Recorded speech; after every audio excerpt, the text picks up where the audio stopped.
Assalamu alaikum wa rahmatullah. Dear SSC learners, how are you? I hope you are well. Alhamdulillah, I am also well. আজকে আমি তোমাদের Dinajpur board 2020 সালে যে passage ন্যারেশনটি এসেছিল সেই passage ন্যারেশনটি নিয়ে কথা বলবো।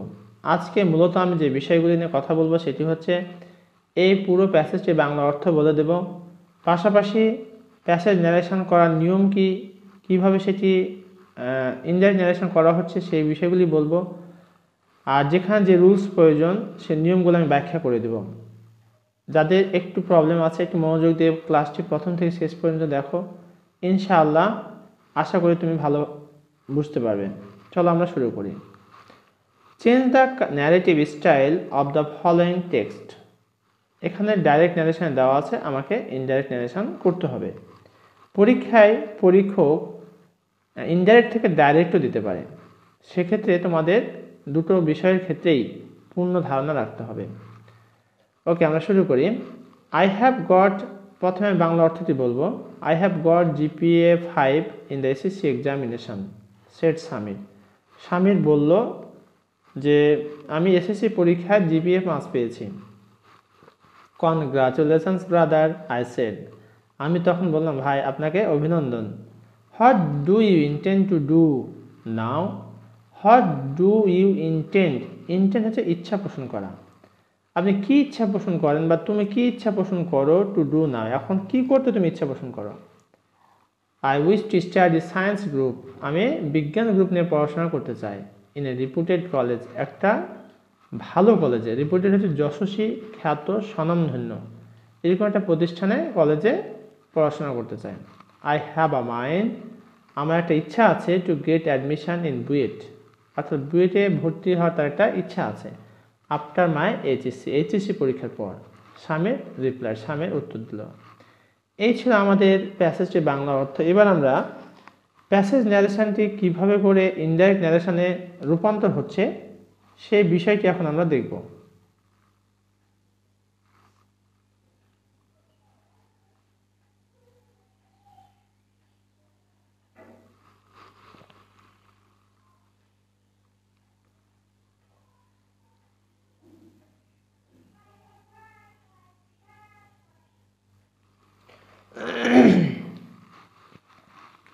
একটু খেয়াল করলে অনায়াসে তোমরা বিষয়টি বুঝতে পারবে বলে আমার দৃঢ় আত্মবিশ্বাস।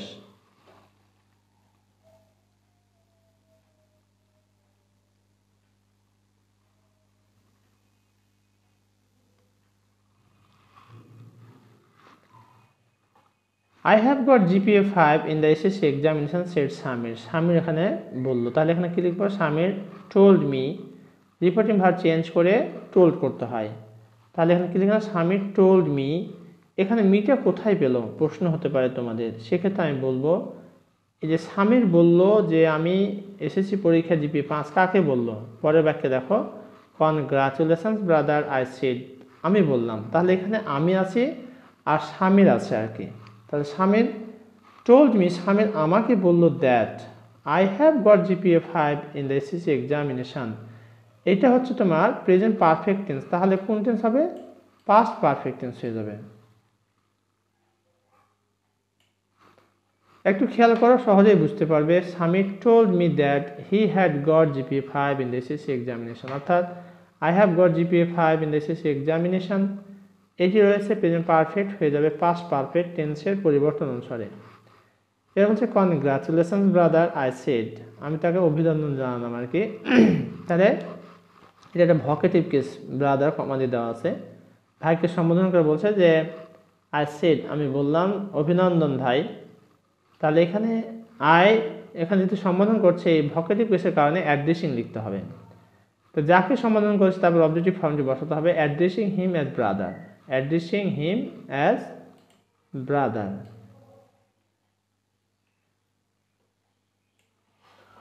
অ্যাড্রেসিং হিম অ্যাজ ব্রাদার, তাকে ভাই হিসেবে সম্বোধন করলো করে কি করলাম? আই কনগ্রাচুলেটেড, এখানে কনগ্রাচুলেশনস আছে, এটা কনগ্রাচুলেটেড হয়ে যাবে। কেন হবে? এই ঘটনাগুলো পাস্টে চলে যাচ্ছে, এই কারণে এটাও পাস্টে হয়ে যাবে। I congratulated him. তাহলে এই অংশটুকু শেষ হলো। এর পরের অংশটুকু দেখো, what do you intend to do, না এখন তুমি কি করতে চাও। এই কথাটা আমি বললাম, তাই না? এই কারণে যোগ করে দেওয়া হয়েছে অ্যান্ড আস্কড হিম। তোমরা যদি চাও যে না এটা আলাদা করে লিখবো, সেক্ষেত্রেও লিখতে পারো। অ্যান্ড আস্কড হিম, এবং তাকে বললাম, what he intended to do then. একটু খেয়াল করো, what do you intend to do now, এটা প্রেজেন্ট ইনডিফিনিট টেন্স, তাহলে কোন টেন্স হবে? পাস্ট ইনডিফিনিট হয়ে যাবে। এখানে হোয়াট ডু, এই ডু ইউটা কিন্তু এখানে স্বামীর, তাহলে তার পরিবর্তে কি হবে? হি হবে।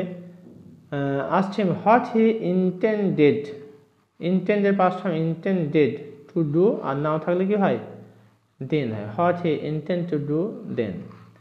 তখন সে উত্তরে বলছে, I wish to study science group in a reputed college. আমি একটা ভালো কলেজে বিজ্ঞান নিয়ে পড়াশোনা করতে চাই। এখানে কে উত্তর দিল? স্বামীর। তাহলে এরপরে বাক্যটি আমরা একটু মার্কিং করছি, দেখো। স্বামী রিপ্লাইড দ্যাট, স্বামীর উত্তর দিল, Swami replied that he wish to study science group in a reputed college. সে একটা ভালো কলেজে কী করতে চায়? পড়াশোনা করতে চায়। কেন এটা হলো একটু খেয়াল করে, এখানে আই উইশ, এটা প্রেজেন্ট ইনডিফিনিট টেন্স, এর কারণে পাস্ট ইনডিফিনিট হয়ে গেল। He wished to study science group in a reputed college.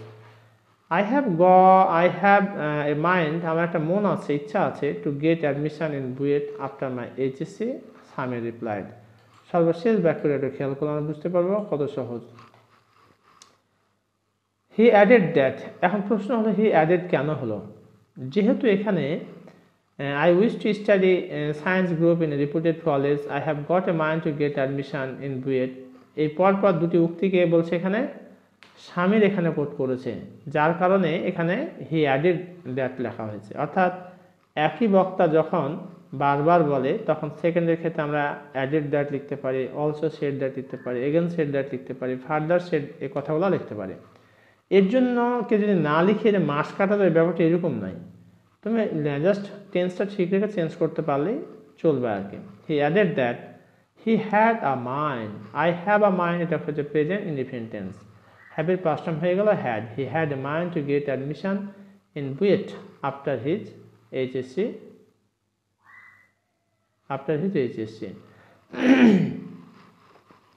Deer viewers, এতক্ষণ পর্যন্ত আমরা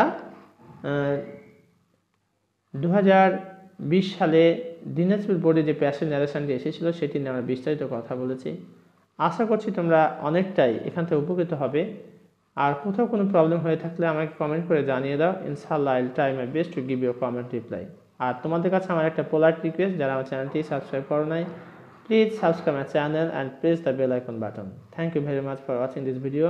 আসসালামু আলাইকুম ওয়া রাহমাতুল্লাহ।